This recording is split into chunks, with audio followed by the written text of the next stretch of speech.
अस्सलाम वालेकुम। आप देख रहे हैं खुर्रम शहज़ाद एक्सक्लूसिव। आज हम बात करेंगे 4 ऐसे वाक़यात पे जो कि बैनुल-अक़वामी और इलाक़ाई और पाकिस्तान के हवाले से काफ़ी अहमियत रखते हैं। सबसे पहले इंडिया जो है, भारत हमारा पड़ोसी मुल्क और रिवायती हरीफ, उसने आज से कई साल पहले ईरान में एक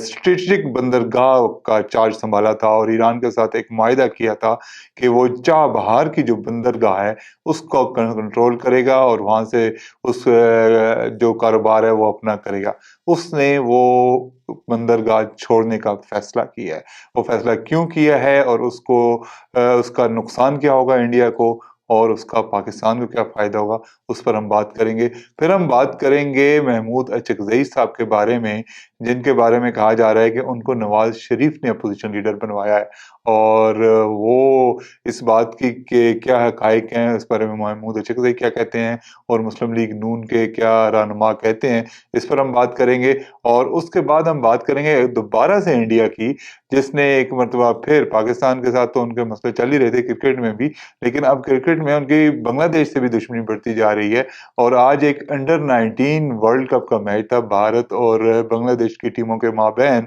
और उसमें भी दोनों टीमों के कप्तानों ने हाथ नहीं मिलाए। इस पर हम बात करेंगे कि उसके गिर्द क्या है और उसके बाद एक बहुत ही वाक़या तो अफ़सोसनाक है, लेकिन इसमें पुलिस की कामयाबी भी है कि कराची में उन्होंने कुछ ऐसे अफ़राद को, मुल्ज़िमान को गिरफ़्तार किया है, जिन्होंने 100 से ज़्यादा बच्चों के साथ जिनसी ज़्यादती की थी। उन्होंने इन बच्चों के साथ जिनसी ज़्यादती कैसे की थी और वो मुल्ज़िमान कैसे गिरफ़्तार हुए, इस बारे में भी हम बात करेंगे।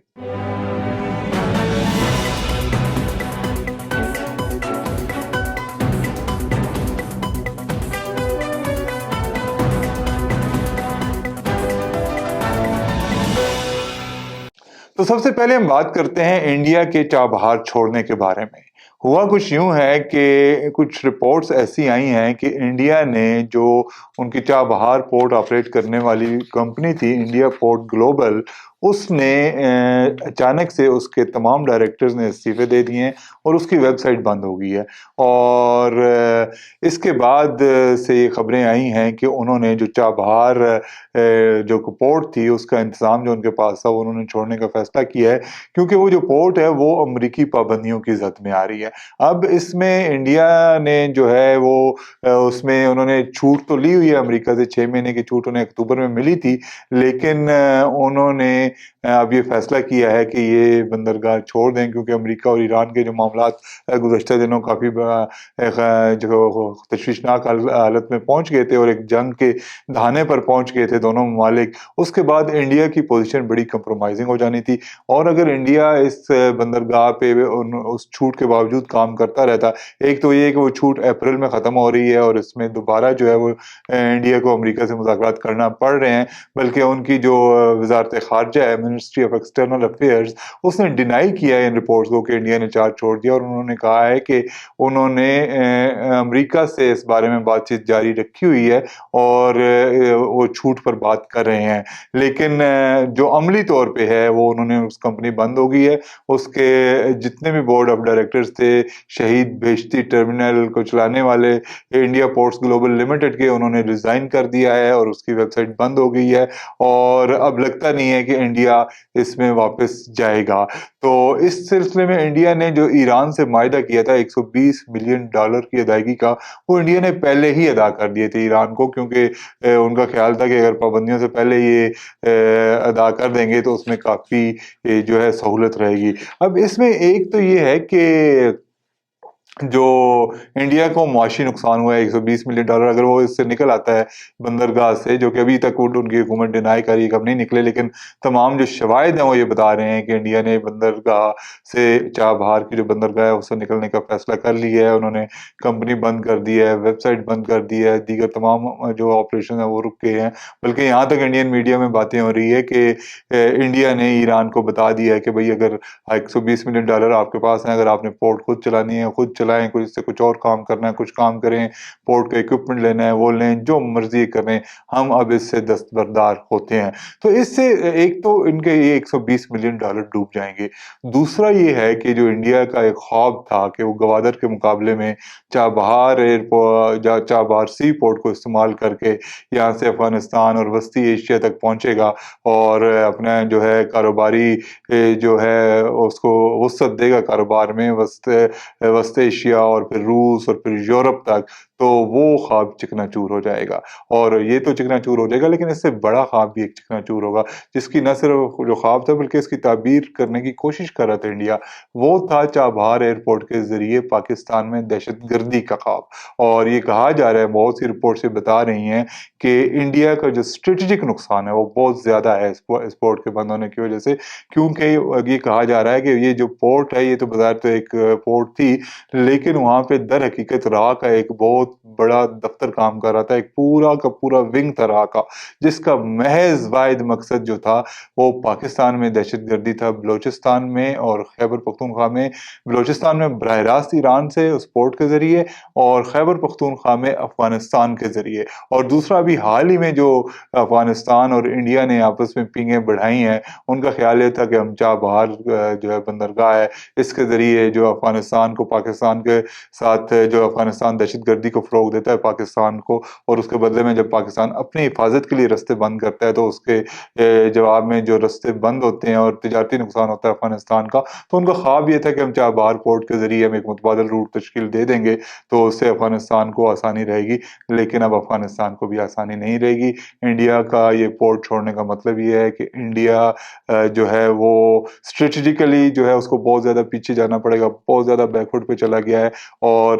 जो इकोनॉमिकली और जो एक उनके ख्वाब थे, तिजारती रास्ता एक डेवलप करने का पूरी दुनिया में एक मुतबादल, वो भी चकनाचूर हो गया है। लेकिन इससे ज़्यादा भी है इसमें कुछ, इससे ज़्यादा ये है कि जब गुज़श्ता साल ईरान और इज़राइल की लड़ाई हुई थी, तो उसमें बहुत सारे इंडियन और रॉ की इन्वॉल्वमेंट पाई गई थी, जो ईरान के अंदर वाक़यात हुए थे उनमें। उसमें रात इन्वॉल्व थी, उसमें अफ़गानी इन्वॉल्व थे। तो वो उस वक़्त ईरान को बज़ाहिर तो इंडिया बड़ा कहता है जी कि मैं ईरान के बहुत करीब हूँ और ईरान को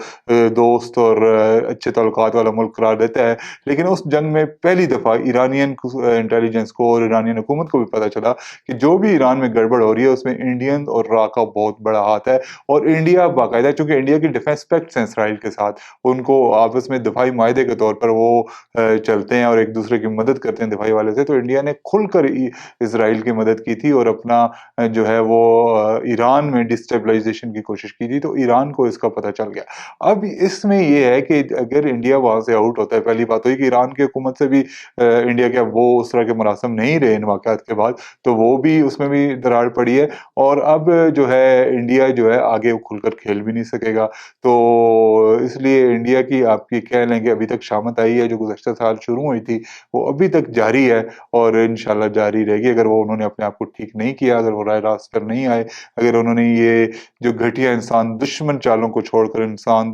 दोस्त रवैये को नहीं अपनाया, अगर जंग की बजाय अमन को फ़रोग़ देने की कोशिश नहीं की, तो उनको इस तरह के नुकसानात होते रहेंगे। तो ये बहुत बड़ा सेटबैक है। अभी भी जो रिपोर्ट्स हैं, जो जिस तरह के मैंने पहले बताया कि इंडियन एक्सटर्नल अफेयर्स मिनिस्ट्री ने कहा है कि वो उन्होंने ये रिपोर्ट अभी तक नहीं छोड़ी और वो कोशिश कर रहे हैं कि उनको जो अमेरिका ने वेवर दिया हुआ है, जो छूट दी हुई है पाबंदियों के हवाले से, इस पोर्ट के हवाले से, वो एक्सटेंड हो जाए। तो उनकी कोशिश है कि किसी न किसी तौर वो उसमें कायम रहें, लेकिन बज़ाहिर लगता नहीं है कि अब ये मामला आगे बढ़ सकेगा। बहरहाल जो भी होगा, इस पे अगर इंडिया वापस आता है तो हम इस पर दोबारा बात करेंगे और इस पर आपको बताएँगे कि अब आगे इंडिया किस पोज़ीशन में चला गया है और क्या उनका जो है आगे क्या सूरत इख्तियार करता है। फिर आज अगेन इंडिया की ही बात है। इंडिया और जो क्रिकेट में उनकी अपनी वो मोनोपोली करने की कोशिश करते हैं और अपना जो है वो तमाम दूसरी टीमों को नीचे लगाने की कोशिश करते हैं। खेल में तो चलें ठीक है, अगर आप अच्छा खेलते हैं तो कोई मसला नहीं है, कभी एक दिन एक टीम अच्छा खेलती है, एक दिन एक बुरा खेलती है। लेकिन जो सियासत लेके आते हैं, तो वो जो है पहले पाकिस्तान के साथ उनके मामलात ख़राब थे और पाकिस्तान को खेलने नहीं आते थे और पाकिस्तान ने भी जवाब में के जाना बंद कर دیا. اب پھر بنگلہ دیش کے ساتھ انہوں نے شروع کیا جو IPL کے معاملے پر. اور لیکن آج یہ ہوا کہ پھر بنگلہ دیش نے بھی اب انہیں کہا ہوا ہے جی کہ ہم ورلڈ کپ کھیلنے بھی نہیں آئیں گے, تو ان کے معاملات مسلسل خراب ہو رہے ہیں. آج انہوں نے جو پاکستان کے ساتھ رویہ اپنایا تھا کچھ انٹرنیشنل میچز میں, وہ آج بنگلہ دیش کے ساتھ بھی یہی ہوا ہے. اور بنگلہ دیش اور انڈیا کی انڈر-19 ورلڈ کپ میں جو میچ ہونا تھا, تو دونوں ٹیموں کے کپتانوں نے آپس میں ہاتھ نہیں ملایا. تو جب اس میں بھارت کے کپتان جو آیوش مہاترے وہ اور بنگلہ دیش کے نائب کپتان زواد ابرار, یہ جب ٹاس کرنے کے لیے گئے, زواد ابرار جو ہیں وہ کپتان محمد عزیز الحق تمیم کی بیماری کی وجہ سے ٹاس کے لیے گئے تھے. محمد عزیز الحق بیمار تھے اس لیے وہ نہیں جا سکے. تو زواد ابرار جب وہاں پہ گئے تو انہوں نے مائک تھاما ہوا تھا اور انڈین کپتان نے سکہ اچھالا ٹاس کے لیے اور بنگلہ دیش ٹاس جیت گیا. لیکن اس کے بعد ان دونوں کپتانوں نے ہاتھ نہیں ملایا. میچ ابھی جاری ہے, میچ بارش کا شکار ہے. ابھی تھوڑی دیر پہلے میں نے چیک کیا تھا تو 192 پر 6 آؤٹ ہو چکے ہیں انڈیا کے 39 اووروں میں. دیکھیں میچ کون جیتتا ہے, لیکن ایک تو میچ جیتنا ہارنا تو جیسے کہ میں نے پہلے کہا ایک الگ بات ہے, لیکن سیاست جو ہے وہ کرکٹ میں روز بروز بڑھ رہی ہے. اور پہلے پاکستان کے ساتھ انڈیا کا یہ رویہ تھا, اب بنگلہ دیش کے ساتھ بھی ان کے تعلقات ایسے ہی ہو گئے ہیں. اب آگے دیکھتے ہیں مزید یہ کس طرف جاتے ہیں. اس میں پہلے بھی ہم نے ایک دن ذکر کیا تھا کہ جو آگے فروری میں ورلڈ کپ ہونے والا ہے انڈیا میں سینئر ٹیموں کا, اس میں انڈیا کے 5 ٹیمیں بین الاقوامی ایسی ہیں جن کے کھلاڑی پاکستانی نژاد ہے, یعنی کہ وہ پاکستان میں پیدا تو ہوئے لیکن اب ان ممالک کی ٹیموں کے لیے کھیل رہے ہیں. ان میں غالباً امریکہ بھی شامل ہے. تو ان کے ویزے جو ہیں وہ انڈیا دینے میں پس و پیش سے کام لے رہا ہے. تو اب مجموعی طور پر 7 انٹرنیشنل کرکٹ کھیلنے والی ٹیمیں ایسی ہیں جن کے ساتھ انڈیا کے تعلقات کرکٹ کے میدان میں خراب ہیں. تو اس سے اندازہ لگا لیں کہ انڈیا کتنا ہٹ درم ہے اور کتنا اس کو جو ہے وہ اس کا رویہ ایسا ہوتا ہے کہ وہ کھیل میں بھی سیاست کو ملوث کرتا ہے اور کھیل میں بھی کوئی ہارمنی کی بات نہیں کرتا, ہم آہنگی کی بات نہیں کرتا اور دوستی کی بات نہیں کرتا, جو کہ انتہائی غلط بات ہے. تو اب آگے دیکھتے ہیں کیا ہوتا ہے, اس بارے میں ہم آپ کو بتائیں گے. اب ہم بات کرتے ہیں محمود اچکزئی صاحب کی, جن کے بارے میں کہا جا رہا ہے کہ ان کو اپوزیشن لیڈر بننے کا موقع تبھی ملا جب نواز شریف نے ان کی مدد کی, کیونکہ کافی عرصے سے یہ معاملہ لٹکا ہوا تھا اور کئی مہینے ہو گئے تھے لیکن ان کا نوٹیفکیشن نہیں ہو رہا تھا. اور بالآخر کل جب نوٹیفکیشن ہوا اس کے ساتھ ہی خبریں آنا شروع ہو گئی تھی کہ جو نواز شریف ہیں ان کو فون کیا تھا محمود اچکزئی صاحب نے, اور اس پر ان کو جو ہے وہ نوٹیفکیشن ہوا ان کے اپوزیشن لیڈر بننے کا. اس کے بارے میں مسلم لیگ نواز کے جو لیڈر ہیں وہ تو گول مول باتیں کر رہے ہیں. رانا ثناء اللہ نے بھی کل بات کی اور بھی مختلف جو رہنما مسلم لیگ نون کے انہوں نے اس بارے میں باتیں کی. وہ محمود اچکزئی کی بہت تعریفیں کر رہے ہیں, ان کو سراہ رہے ہیں, لیکن یہ بات کنفرم نہیں کر رہے کہ نواز شریف نے اس میں مداخلت کی ہے یا نہیں کی. بہرحال وہ اشارے ایسے دے رہے ہیں کہ جیسے محمود اچکزئی کو نواز شریف کی آشیرواد سے یہ عہدہ ملا ہے. دوسری طرف محمود اچکزئی سے سوال ہوا تھا کہ آپ یہ نواز شریف نے آپ کو اپوزیشن لیڈر بنوایا ہے, تو انہوں نے کہا جی کہ اس کا بات کا جواب میں اسمبلی میں اپنی تقریر میں دوں گا. اب دیکھیں اپنی تقریر میں کیا کہیں گے. لیکن دوسری طرف وہ کراچی پہنچے ہوئے ہیں اور وہاں انہوں نے کل پیپلز پارٹی کے ایک سینئر رہنما خورشید شاہ صاحب سے بھی ملاقات کی ہے, اور انہوں نے پریس ٹاک میں بھی یہ بھی کہا ہے کہ بھائی ہو سکتا ہے مولانا فضل الرحمان بھی ہمارے ساتھ آپ ملیں. تو اس طرح کے اشارے بھی مل رہے ہیں کہ وہ ایک گرینڈ اپوزیشن بنانے کی طرف بڑھ رہے ہیں. بہرحال محمود اچکزئی کو کل بھی ہم نے ان پہ کافی بات کی تھی, ان کا ایک رول ہے پاکستان کی سیاست میں اور بالخصوص نواز شریف سے ان کا ایک تعلق ہے اور حکومتی جماعتوں سے تعلق ہے, آصف زرداری سے بھی ہے, مولانا فضل الرحمان سے بھی. تو ایک قداور شخصیت ہیں, تو وہ جوڑ سکتے ہیں لوگوں کو, لیکن کیا وہ پی ٹی آئی کے مقاصد حاصل کر سکیں گے؟ یہ ایک بہت ہی اہم $1 ملین کوسچن ہے جو کہ اگلے کچھ عرصے تک برقرار رہے گا. تو اب دیکھنا ہی ہے کہ آگے کیا وہ گرینڈ اپوزیشن کی طرف مارچ کرتے ہیں یا نہیں کرتے, یا اس بات پر ان کا کیا جواب آتا ہے کہ نواز شریف نے ان کو اپوزیشن لیڈر بنایا یا نہیں بنایا. ہوپ فلی اگلے 3-4 دنوں میں یا نیکسٹ ویک تک ان کا اس بارے میں کوئی نہ کوئی بات سامنے آ جائے گی. اب ہم آپ کو بتاتے ہیں کراچی کے ایک ایسے کیس کی جس میں پولیس نے جب کچھ بچوں کے ساتھ زیادتی ہونے والے کیسز پر انویسٹیگیشن شروع کی تو ان کا دوران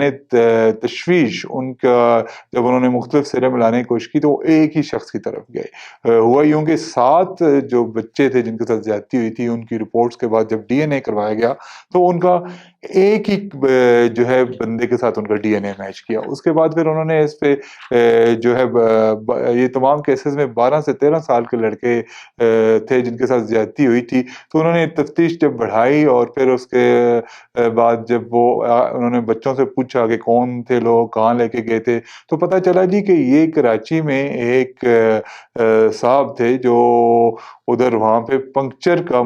عمران نام ہے ملزم کا, اور وہ منظور کالونی کے رہائشی ہے, اور وہاں پہ وہ پنکچر کا ٹھیہ لگاتا تھا, پنکچر کی دکان تھی اس کی, اور وہاں سے بچوں کو وہ گھیرتا تھا جی کہ آئے آپ کو موٹر سائیکل دلواتے ہیں, موٹر سائیکل پہ سیر کرواتے ہیں, تو پھر ان کو ایسی جگہوں پہ لے جا, ویران جگہوں پہ لے جا کر ان کے ساتھ زیادتی کرتا تھا. تو وہ جب انہوں نے اس پہ تحقیق کی, اس پہ تشویش کی,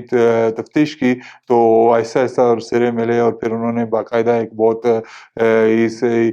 طریقہ کار ایک طے کیا جس کے ذریعے انہوں نے ملزم کو گرفتار کر لیا, اور پھر اس کے ساتھ ایک اور ملزم کو گرفتار کر لیا, اور اس میں بیشتر بچوں نے اس ملزم کو پہچان لیا, جبکہ کچھ بچوں نے اس کے ساتھ ایک اور لڑکا جس کا نام وقاص تھا, جو بھی اسی کی گینگ ایسا تھا, اس کو بھی